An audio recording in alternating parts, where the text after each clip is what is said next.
കോഴിക്കോട് ജില്ലാ പഞ്ചായത്ത് ഭരണസമിതിയിലെ തർക്കം സ്ഥിരീകരിച്ച DCC പ്രസിഡന്റ്. കോൺഗ്രസ് ഭരണസമിതി അംഗങ്ങൾ തമ്മിൽ അഭിപ്രായ വ്യത്യാസങ്ങൾ ഉണ്ടെന്ന് DCC president K Praveenkumar.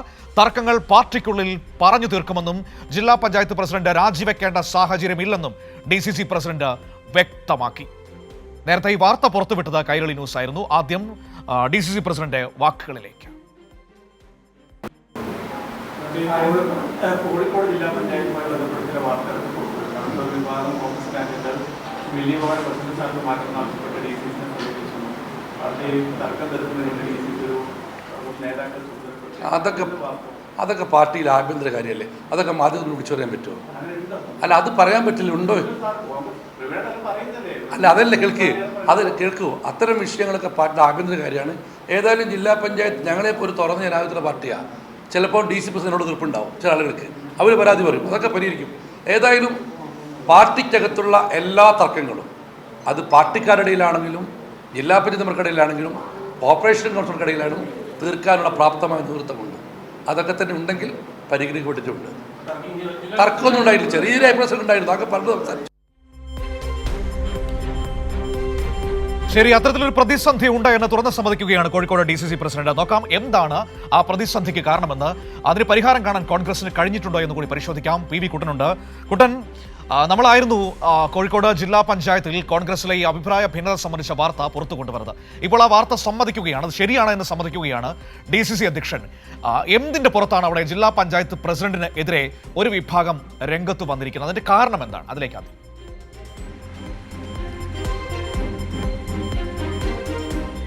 Manu, ഭരണത്തിലെത്തിയ മാസങ്ങൾക്കുള്ളിലാണ് Kozhikode ജില്ലാ പഞ്ചായത്തിലെ കോൺഗ്രസിൻ്റെ ഭരണസമിതി അംഗങ്ങൾ തമ്മിൽ വലിയ രീതിയിലുള്ള അഭിപ്രായ വ്യത്യാസവും ചേരിപ്പോരുമൊക്കെ ഉടലെടുത്തത്. നമുക്കറിയാം, ചരിത്രത്തിൽ ആദ്യമായിട്ടാണ് UDF കോഴിക്കോട് ജില്ലാ പഞ്ചായത്തിലേക്ക് അധികാരത്തിൽ വരുന്നത്. അപ്പോൾ മില്ലി മോഹനെയായിരുന്നു ആ ജില്ലാ പഞ്ചായത്ത് പ്രസിഡന്റായി കോൺഗ്രസ് പാർട്ടി തീരുമാനിച്ചത്. അവർ ജില്ലാ പഞ്ചായത്ത് പ്രസിഡന്റായി പ്രവർത്തിക്കുകയാണ്. ആ ഘട്ടത്തിലാണ് അവർക്കെതിരെ വലിയൊരു പടയൊരുക്കം മറുവിഭാഗം ശക്തമാക്കിയത്. ഇതിനകത്ത് പ്രധാനപ്പെട്ട ഒരു കാരണമെന്നുള്ളത് കോൺഗ്രസിൻ്റെ പല നേതാക്കളും പലതരത്തിലുള്ള ഇടപെടലുകളും ജില്ലാ പഞ്ചായത്തിൽ നടത്താൻ വേണ്ടി ശ്രമിച്ചിരുന്നു. പ്രത്യേകിച്ച് താൽക്കാലിക നിയമനങ്ങൾ ഒക്കെ ഉള്ള ഘട്ടത്തിലൊക്കെ അത് പുറത്തു വരുന്ന വിവരങ്ങളനുസരിച്ച് അതിൻ്റെ തെളിവ് നമുക്ക് ലഭിച്ചിട്ടില്ല. വലിയ രീതിയിലുള്ള പണം ഇടപാട് നടത്തിക്കൊണ്ട് കൈക്കൂലിയൊക്കെ വാങ്ങിക്കൊണ്ട് ചിലരെ ചില സ്ഥാനങ്ങളിലേക്കൊക്കെ നിയമിക്കുന്നതിന് വേണ്ടി കോൺഗ്രസിൻ്റെ ചില നേതാക്കൾ ശ്രമിക്കുന്നു എന്നുള്ളതാണ്. അത് കഴിഞ്ഞ LDFിൻ്റെ ഭരണസമിതി നിയമിച്ച താൽക്കാലിക ജീവനക്കാരെയൊക്കെ പൂർണ്ണമായും മാറ്റിക്കൊണ്ട് പുതിയ ആൾക്കാരെ കൊണ്ടുവരണം എന്നുള്ളതാണ് കോൺഗ്രസിലെ ഒരു വിഭാഗം ഈ ജില്ലാ പഞ്ചായത്ത് അംഗങ്ങളുടെയും അതോടൊപ്പം തന്നെ DCCയിലെ ചില നേതാക്കളുടെയും ഒക്കെ ആഗ്രഹം. അതിനുവേണ്ടിയുള്ള ശ്രമങ്ങൾ അവർ നടത്തുകയായിരുന്നു. എന്നാൽ മില്ലി മോഹൻ ഇത്തരം ഒരു വഴിവിട്ട നീക്കങ്ങൾക്ക് ഒരു തരത്തിലും പിന്തുണ ഉണ്ടാകില്ല, അത് അംഗീകരിക്കാൻ കഴിയില്ല എന്നൊരു ഉറച്ച നിലപാടിലായിരുന്നു ജില്ലാ പഞ്ചായത്ത് പ്രസിഡന്റ് മുന്നോട്ട് പോയിരുന്നത്. ആ ഒരു ഘട്ടത്തിലാണ് ജില്ലാ പഞ്ചായത്ത് പ്രസിഡന്റ് മാറ്റണം എന്നുൾപ്പെടെയുള്ള ആവശ്യങ്ങൾ ഉന്നയിച്ചുകൊണ്ട് ചില അംഗങ്ങൾ DCC നേതൃത്വത്തെ സമീപിക്കുന്നത്. ആ ഘട്ടത്തിൽ തന്നെ അതായത് നമ്മൾ മനസ്സിലാക്കേണ്ടത് തെറ്റായ കാര്യങ്ങൾ അംഗീകരിക്കാൻ കഴിയില്ല എന്ന നിലപാട് സ്വീകരിച്ചത് കൊണ്ടാണ് അവിടെ കോൺഗ്രസ് അംഗങ്ങൾ അവരുടെ തന്നെ ജില്ലാ പഞ്ചായത്ത് പ്രസിഡന്റിന് എതിരെ രംഗത്ത് വന്നത്, അല്ലേ?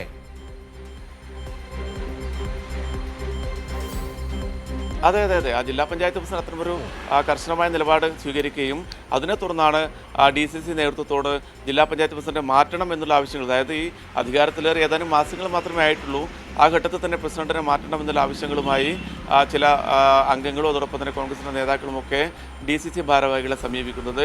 ആ ഒരു പശ്ചാത്തലത്തിൽ DCC പ്രസിഡന്റ് തന്നെ നേരിട്ട് ഇടപെട്ടുകൊണ്ടൊരു കമ്മിറ്റിയെ നിയോഗിക്കുകയായിരുന്നു. PM നിയാസ് ഉൾപ്പെടെയുള്ള പ്രധാനപ്പെട്ട നേതാക്കൾ, N സുബ്രഹ്മണ്യൻ ഉൾപ്പെടെയുള്ള നേതാക്കൾ ഉൾപ്പെടുത്തിക്കൊണ്ടുള്ള ഒരു കമ്മിറ്റി, അതായത് ജില്ലാ പഞ്ചായത്തിൻ്റെ ഭരണം ഇനി ഈ കമ്മിറ്റി DCC നേരിട്ട് ഇടപെട്ടുകൊണ്ട് തന്നെ നടത്തുമെന്നുള്ളതാണ്. പ്രസിഡന്റിനെ ഒരു പാവയാക്കി വെച്ചുകൊണ്ട് ഭരണത്തിൽ DCC നേരിട്ട് ഇടപെടും എന്നൊരു തീരുമാനമാണ് ഇപ്പോൾ എടുത്തിരിക്കുന്നത്.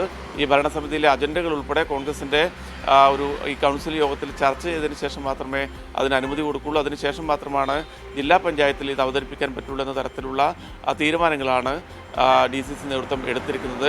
ആ ഒരു പശ്ചാത്തലത്തിലാണ് ഇന്നലെ DCC പ്രസിഡന്റ് പ്രവീൺകുമാറിൻ്റെ വാർത്താ സമ്മേളനത്തിൽ നമ്മൾ ഇക്കാര്യം ഉന്നയിച്ചത്. ആ ഒരു ഘട്ടത്തിൽ അവർ ആദ്യം അത് സമ്മതിക്കാൻ തയ്യാറായിട്ടില്ല. പക്ഷേ പിന്നീട് തർക്കമുണ്ട്, അഭിപ്രായ വ്യത്യാസമുണ്ട്, അതൊക്കെ പാർട്ടിക്കുള്ളിൽ പരിഹരിക്കും, പാർട്ടിക്കുള്ളിൽ ചർച്ച ചെയ്യും എന്നുള്ളൊരു മറുപടിയാണ്, പ്രതികരണമാണ് DCC പ്രസിഡന്റ് പ്രവീൺകുമാർ നടത്തിയിരിക്കുന്നത്. അതോടൊപ്പം തന്നെ മില്ലി മോഹൻ ജില്ലാ പഞ്ചായത്ത് പ്രസിഡന്റ് രാജിവെക്കേണ്ട സാഹചര്യമില്ല എന്നും പ്രവീൺകുമാർ പറയുന്നു. ഏതായാലും ഇനിയും ഈ അഭിപ്രായ വ്യത്യാസങ്ങൾ രൂക്ഷമായി തന്നെ തുറന്നു പോകും. കാരണം രണ്ട് ഗ്രൂപ്പുകളായി ഇപ്പോൾ തിരിഞ്ഞിരിക്കുകയാണ്. ജില്ലാ പഞ്ചായത്ത് പ്രസിഡന്റിനെ അനുകൂലിക്കുന്നവരുടെ ഒരു ഗ്രൂപ്പും അവരെ എതിർക്കുന്നവരുടെ മറ്റൊരു ഗ്രൂപ്പും. ഈ രണ്ട് വിഭാഗങ്ങൾ തമ്മിലുള്ള ചേരിപ്പോര് വളരെ ശക്തമായി തന്നെ ജില്ലാ പഞ്ചായത്തിൽ തുടർന്നു പോവുകയാണ്. മനു. ശരി, അപ്പോൾ ജില്ലാ പഞ്ചായത്തിൽ വലിയ പ്രതിസന്ധിയാണ്. പ്രതിസന്ധിക്ക് കാരണം എന്നതാണ് പ്രിയപ്പെട്ട പ്രേക്ഷകരെ ഏറ്റവും പ്രധാനപ്പെട്ട കാര്യം. വഴിവിട്ട നീക്കങ്ങൾക്ക് കൂട്ടുനിൽക്കില്ല എന്ന ജില്ലാ പഞ്ചായത്ത് പ്രസിഡന്റ്, കോൺഗ്രസിന്റെ തന്നെ ജില്ലാ പഞ്ചായത്ത് പ്രസിഡന്റാണ്. അവർ അത്തരത്തിലൊരു നിലപാട് സ്വീകരിക്കുന്നു. അത് അംഗീകരിക്കാൻ കഴിയില്ല എന്ന് കോൺഗ്രസിന്റെ അംഗങ്ങൾ മറുവിഭാഗം നിലപാട് സ്വീകരിക്കുകയാണ്. ഓർത്തു നോക്കൂ, സാധാരണഗതിയിൽ നമുക്ക് മനസ്സിലാക്കാൻ കഴിയും. ഇപ്പോൾ ഒരാൾ ഈ തെറ്റായ നീക്കങ്ങൾക്ക് കൂട്ടുനിന്നാൽ അവർക്കെതിരെ നിലപാട് സ്വീകരിക്കുന്നത് സാധാരണമാണ്. പക്ഷേ ഇവിടെ പ്രസിഡന്റ് പറയുകയാണ്, ഞാൻ തെറ്റായ കാര്യങ്ങൾ ചെയ്യില്ല, അതിന് നിങ്ങൾ എന്നെ നിർബന്ധിക്കരുത് എന്ന് പറയുമ്പോൾ അവർക്കെതിരെ ഒരു വിഭാഗം രംഗത്ത് വരികയാണ്. കോൺഗ്രസ് പാർട്ടിയുടെ ഒരു രാഷ്ട്രീയ സാധ്യതയാണ് കേട്ടോ നമ്മൾ ഈ കണ്ടുകൊണ്ടിരിക്കുന്നത്.